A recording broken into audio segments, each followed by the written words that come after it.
माननीय प्रधानमंत्री जी की अपील क्या ये केवल सामान्य लोगों के लिए है या ये भाजपा के लोगों के लिए भी है? आज तो सबसे ज्यादा धन और सरकारें किसी के पास हैं तो भाजपा के पास हैं। उन पर कहां तक ये लागू हो रहा है?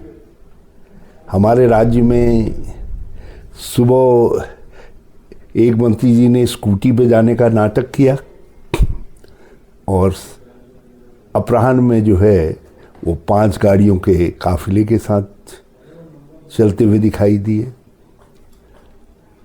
और यहाँ उत्तराखंड के अंदर कोई भी ऐसा उनका राज्य मंत्री तो छोड़िए, जो दर्जाधारी राज्य मंत्री या संभावित दर्जाधारी भी हैं, भूतपूर्व दर्जाधारी भी हैं, वो सब लोग भी एस्कॉर्ट गाड़ियां लेकर के चल रहे हैं।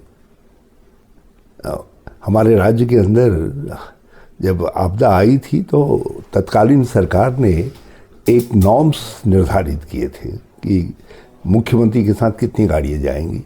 बड़े जद्दोजहद के बाद केवल 5 गाड़ियों की परमिशन हमने जो है तत्कालीन पुलिस प्रशासन को दी और मंत्रियों के साथ एक से दूसरी नहीं, केवल एक एस्कॉर्ट।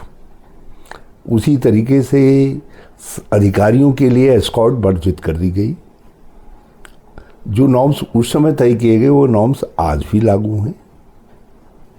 किसी सरकार ने उसको बदला तो है नहीं नॉर्म्स को, लेकिन आप अंदाज लगा सकते हैं कि भूत हो, वर्तमान हो या संभावित हो, हर भाजपाई के पास गाड़ियों का काफिला है और वो सत्ता प्रदर्शन कर रहे हैं।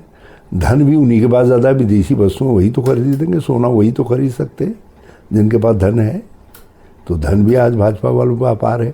केवल भाजपा ही यदि प्रधानमंत्री जी की अपील पर सच्चाई से कार्रवाई कर दे तो हो सकता है जो तेल के दाम ये बढ़ाने जा रहे हैं, जिसके लिए सारी पृष्ठभूमि बनाई जा रही है। हम जानते हैं कि क्यों ये पृष्ठभूमि ये बार बार अपील करके ये मनोवैज्ञानिक रूप से जो देश को तैयार किया जा रहा है, ये हमारे ऊपर तेल के बढ़े हुए दामों को थोपना चाह रहे हैं और कुकिंग गैस के दाम भी बढ़ेंगे, दूसरी चीज़ों के दाम भी बढ़ेंगे। ये दाम बढ़ाने की पृष्ठभूमि बनाई जा रही है। ऑनलाइन क्लास में करें, बच्चे ऑनलाइन क्लास करें। मैंने कहा ना कि ऑन पेपर यदि जो चुनौतियां हैं उस दृष्टिकोण से ये कहा जा रहा है, मगर इसके पीछे पृष्ठभूमि केवल ये है कि गैस के और तेल के दाम कैसे बढ़ाए जाए, उसके लिए मनोवैज्ञानिक रूप से तैयार किया जा रहा है। और भाजपा कितना अनुपालन उसका कर रही है ये कोई उत्तराखंड में देख ले। यदि उनके मंत्रीगण ही स्कूटी में जाना आना शुरू कर दे तो फिर तो जनता भी अनुसरण करेगी ना। किसी को तो लीड करना पड़ेगा, किसी को तो रास्ता दिखाना पड़ेगा। 2014 में तत्कालीन कांग्रेस सरकार ने रास्ता दिखाया था। वो एक स्थानीय स्तर पर जो आपदा थी उसका मुकाबला करने के लिए किया गया था। आज यदि देश के सामने कोई चुनौती है इस तरीके की, नहीं तो मोदी जी तो कहते हैं ना, मोदी जी हैं तो सब कोई चीज़ नामुमकिन है ही नहीं।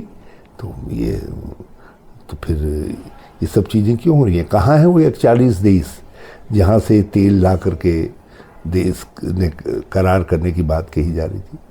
आपने हमारे डिपेंडेबल मित्र थे रूस और उससे पहले इराक, जो हमारी मुद्रा में हमको तेल देते थे, आपने उनसे डोनाल्ड ट्रंप के दबाव में तेल खरीदना बंद कर दिया।